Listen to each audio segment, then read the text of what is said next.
Fala galera do canal Science Extreme, aqui é o professor César Lisboa gravando mais uma videoaula para você. Na verdade, complemento do último vídeo que eu subi no canal. Então isso daqui é uma ajuda para os meus alunos preencherem o relatório da prática 2 de 2020, ok? E para você, educador, aqui eu também ensino com uma função básica do programa Excel, que no caso é construir um gráfico de linha, tá certo? Então a gente viu que na videoaula passada eu falei sobre os materiais que nós usamos para a curva de aquecimento da água, ok? Isso pode te ajudar a preencher o relatório também, basta consultá-la, perfeito?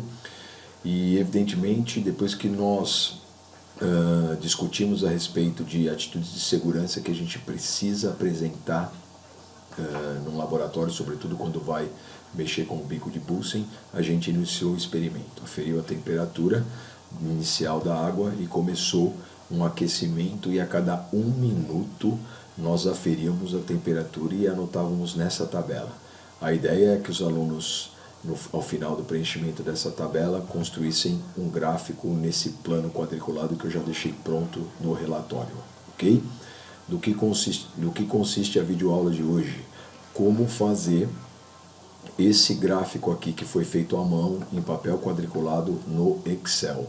Mas antes de ir para o programa Excel, eu peço a licença aí para você, que não é meu aluno, que está acompanhando aí a videoaula, rapidamente para eu discutir o que eu esperava nas 3 questões relacionadas do meu relatório com os meus alunos, perfeito? Lembrando, você, educador que está me assistindo, essas aulas elas são de nível de fundamental anos finais, ok? Precisamente os meus 8º anos, ok?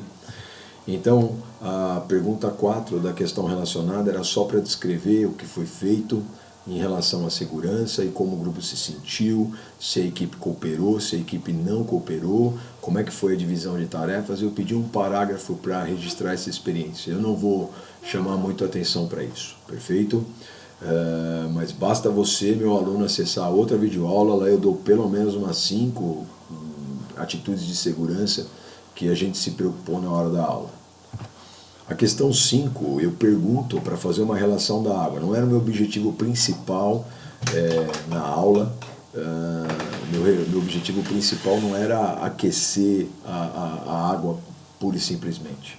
Eu tinha um objetivo duplo nessa aula. Primeiro, discutir atitudes de segurança e uma postura adequada e concentrada, uma postura serena no laboratório, ok? Então essa é a primeira parte. E a segunda é relacionar a questão do aquecimento com a temperatura do corpo humano. Então a gente sabe que a gente tem discutido na nossa sala de aula 2 modelos distintos de funcionamento do coração, né? E a gente também discutiu sobre o calor, né? Qual era a explicação no passado e qual é a explicação atual para nós sermos seres homeotermos e mantermos a temperatura constante do nosso corpo.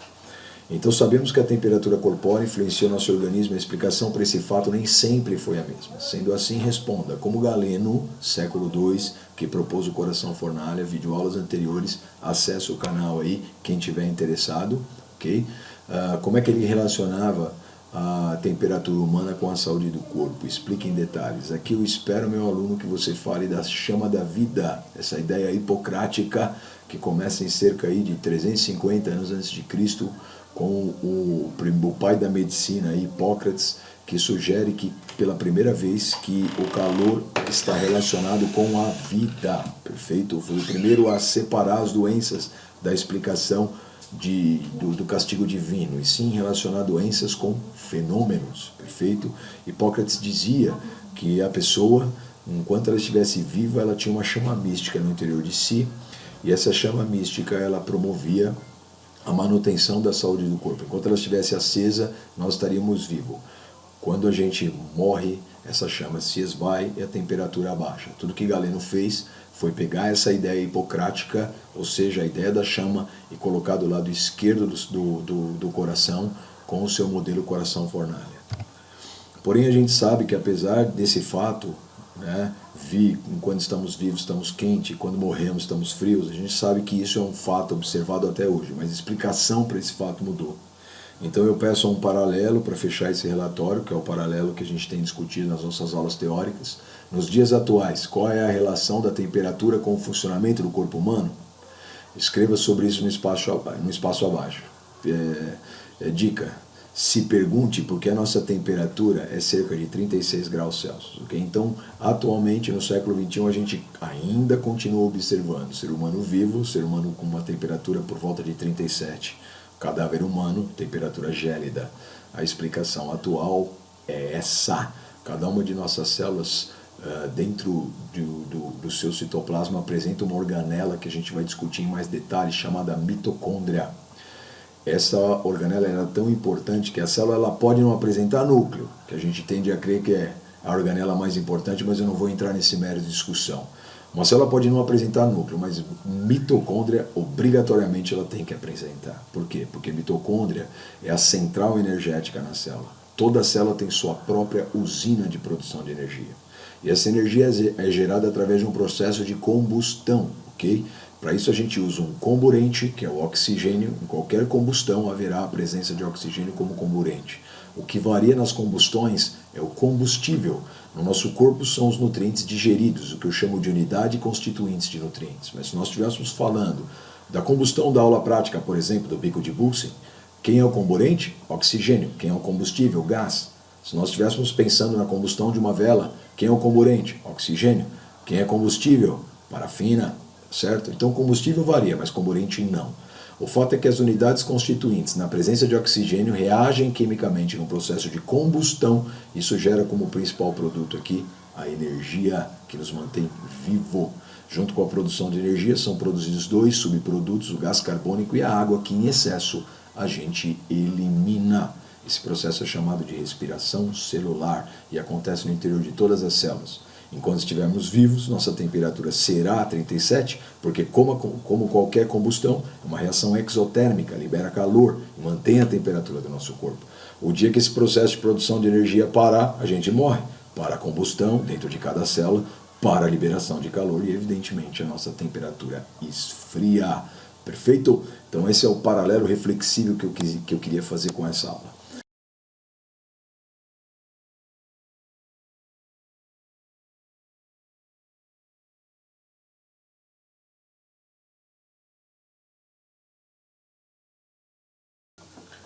Bom, então agora sim, eu acabei de abrir meu computador, é uma planilha de Excel. Então o programa de Excel, ele é um programa feito por células, ok?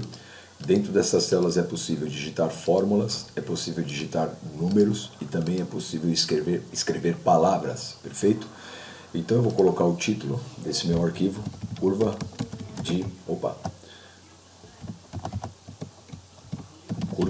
de aquecimento da água. Feito? Então vamos lá, como é que a gente faz agora um gráfico de curva da água no Excel? Faz de conta que essas foram as temperaturas que foram aferidas por um dos grupos lá na bancada do laboratório na semana passada, ok? Então essas temperaturas elas foram aferidas minuto a minuto, ok? Eu já deixei elas prontas na forma de, como se fosse a segunda tabela, a segunda coluna, perdão, e falta colocar o tempo. O tempo foi cronometrado e aferido minuto a minuto.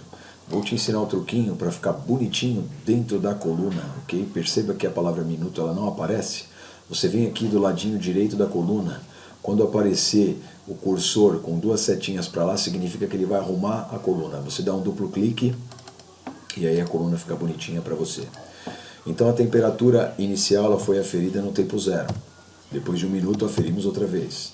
Em 2 minutos aferimos outra vez. Faz de conta que em 2 minutos a gente detectou uma subida para 20 graus Celsius. Ok? E foi assim durante toda a parte de cronometragem. Vou te ensinar um truquinho. O Excel entende que isso daqui vai virar uma sequência até 11.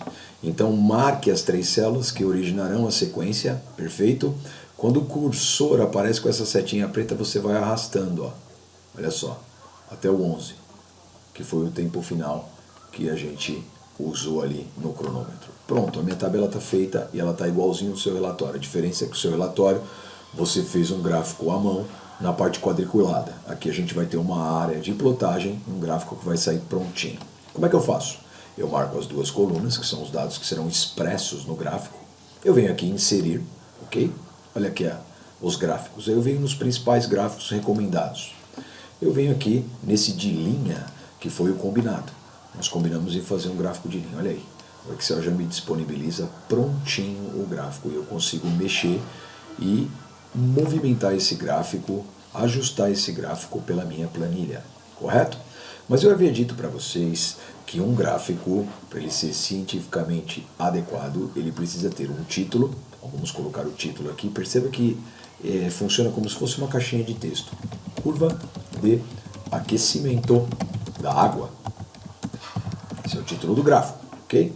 Mas eu havia dito para vocês que é preciso que o eixo tenha título. Então aqui a gente combinou de colocar a temperatura em graus Celsius e aqui o tempo que foi usado.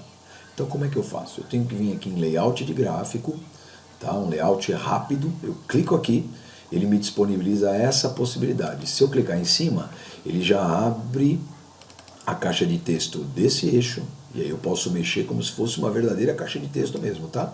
Eu dando um duplo clique aqui, ele entende que eu quero escrever.